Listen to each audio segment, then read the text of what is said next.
Hi guys. இந்தியாவுக்கும் south ஆப்பிரிக்காவுக்கும் நடந்த 3வது T20 போட்டியில தர்மசீலாவில் இந்தியா ஆடிய அந்த அசுர வேட்டை வெறும் 5 ஓவர்ல முடிந்த 3வது T20 போட்டி. ஸோ தென்னாப்பிரிக்கா டோட்டலா அசிங்கப்பட்டு இன்னைக்கு வெளியேறியிருக்காங்க. அதற்கு முக்கியமான காரணமே இந்தியாவை போன முறை ஜெயிச்சிட்டோன்னு சொல்லிட்டு தென்னாப்பிரிக்கா ரொம்ப ஓவரா ஆடிட்டாங்க. அந்த ஆடின ஆட்டத்துக்கு இன்னைக்கு இந்திய அணி முற்றுப்புள்ளி வச்சிருக்காங்க. ஸோ இந்தியாவுக்கும் தென்னாப்பிரிக்காவுக்கும் நடந்த தர்மசீலாவில் இன்னைக்கு 3வது T20 டாஸை வின் பண்ணது இந்தியா தான். அங்கவே இந்திய ரசிகர்களுக்கு ஒரு மிகப்பெரிய சந்தோஷம், டாஸ் வின் பண்ணிட்டோம் அப்படின்னு. அதே மாதிரி டாஸை வின் பண்ண உடனே நம்ம சூரியகுமார் யாதவ் பவுலிங்கை சூஸ் பண்ணாரு. பேட்டிங்கை கையில் எடுத்த தென்னாப்பிரிக்கா எடுத்தோடனே போன மேட்ச் மாதிரி இந்தியாவுக்கு தண்ணி காட்டலாம் அப்படின்னு ஆசைப்பட்டாங்க. ஆனால் நடந்தது அப்படியே வேற மாதிரிங்க. ஏன்னா ஆரம்பத்தில் வந்த டீகாக்கும் ஹென்ட்ரிக்ஸும் பார்ட்னர்ஷிப் போலாம்னு நினைச்சாங்க. ஆனால் அவங்க பார்ட்னர்ஷிப்பை அன்னைக்கு ஹர்ஷப் சிங் எடுத்தோடனே முடிச்சு விட்டாரு. வெறும் ரன்னே அடிக்கல. ஹென்ரிக்க வெறும் 3 பால்ல ஹர்ஷப் சிங் LBW ஆக்குனாரு. அடுத்து வந்த டீகாக்க நம்ம ஹர்ஷத் ராணா. ஸோ பும்ராவை இன்னைக்கு ஸ்குவாட்ல இருந்து எடுத்துட்டாங்க. ஏன்னா சில இடத்துல சிங்கத்தை இறக்கி விட்டு வேட்டையாடுறதை விட நிறைய தந்திரமா செயல்படும் இல்லையா, அது மாதிரி தான் நம்ம ஹர்ஷித் ராணாவை இன்னைக்கு இறக்கி விட்டாங்க. ஹர்ஷித் ராணா அவர் பங்குக்கு டீகாக்க இன்னைக்கு விக்கெட் எடுத்தாரு. போன மேட்ச்ல டீகாக் தான் ஒரு முக்கியமான நபரா தென்னாப்பிரிக்கா ஜெயிக்கிறதுக்கு காரணமா இருந்தாரு. அப்படியே அவர் டீகாக்க இன்னைக்கு நம்ம ஹர்ஷித் ராணா வெறும் ஒரு ரன்லயே அவுட் ஆக்குனாரு.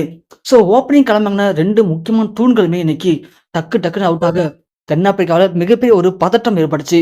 அந்த பதட்டத்தை அப்படி அழகா கப்புன்னு பிடிச்சிட்ட ஹர்ஷப் சிங் அடுத்தடுத்து நம்ம ஹர்ஷித் ராணா டெவால் பிரீஸை வெறும் 2 ரன்லயே அவுட் ஆக்குனாரு. ஸ்டப்ஸ் 9 ரன்ல ஹர்திக் பாண்டியா புடுங்கினாரு.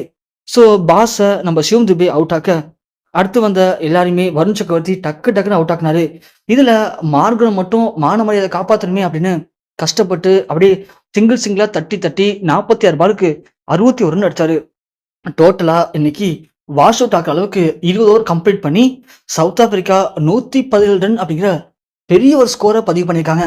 ஏன்னா போன போக்குக்கு 100 ரன் கூட அடிக்க மாட்டாங்க தென்னாப்பிரிக்கா, அந்த அளவுக்கு மோசமா தான் போனாங்க. இதுல மார்கரம் மட்டும் கொஞ்சம் தப்பிச்சு எப்படியோ மானத்தை காப்பாத்திருக்காரு தென்னாப்பிரிக்காவுக்கு. 117 ரன் அடிச்சதுக்கு அப்புறம் 118 அடிச்சா மேட்ச் வின் பண்ணிக்கலாம் அப்படின்னு கடுமையான ஒரு இலக்கை தென்னாப்பிரிக்கா இந்தியாவுக்கு விதிச்சிருக்காங்க. இந்த இலக்கை இந்தியா எப்படி ஜெயிக்க போகுது அப்படின்னு தென்னாப்பிரிக்கா நினைச்சிருக்கலாம். இது ஒரு பவுலிங் பிச்சா இருந்திருக்கலாம். பவுலிங் பிச்சா இருந்தா இந்தியாவும் அடிக்க கஷ்டப்படுவாங்களே அப்படின்னு நாமளும் கொஞ்சம் பயந்து போய் தான் அந்த மேட்சை பார்க்க ஆரம்பிச்சோம். ஆனா முதல் ஓவர்ல முதல் பால்ல நம்ம அபிஷேக் சர்மா அடிச்ச 6 ஸோ இந்தியாவுக்கு 2வது முறையா வெற்றி கன்ஃபார்ம் அப்படின்னு நமக்கு உறுதிப்படுத்திருச்சு. அபிஷேக் சர்மா, சுப்மன் கில் இந்த 2 பேரும் இன்னைக்கு சரியான சம்பவம் பண்ணிட்டாங்க. முதல் 5 ஓவர்லேயே மேட்ச் தெரிஞ்சு போச்சு. இந்த மேட்ச் நம்ம ஜெயித்துடலாம் அப்படிங்கிற நம்பிக்கை இந்தியாவுக்கு வந்துருச்சு. அந்த அளவுக்கு இன்னைக்கு இந்திய அணி ரொம்ப அற்புதமா செயல்பட்டு தென்னாப்பிரிக்காவை வீழ்த்திருக்காங்க.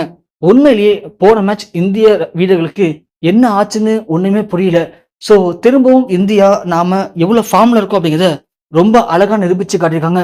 அதோடைய பிரதிபலிப்பா தான் இன்னைக்கு நடந்த 3வது T20ல இந்தியா அசால்ட்டா தென்னாப்பிரிக்காவை வீழ்த்தி ஒரு சரித்திர சாதனை படிச்சிருக்காங்க.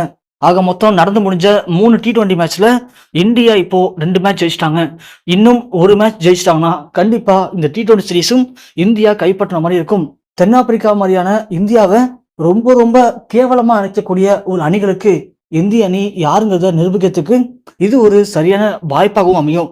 ஸோ இந்தியனுடைய இந்த வெற்றிக்கு மிக முக்கியமான பங்கு யாருன்னு நீங்க நினைக்கிறீங்க? உங்களுடைய கருத்து என்ன அப்படிங்கிறத கீழே மறக்காம கமெண்ட் செக்ஷன்ல பதிவு பண்ணுங்க.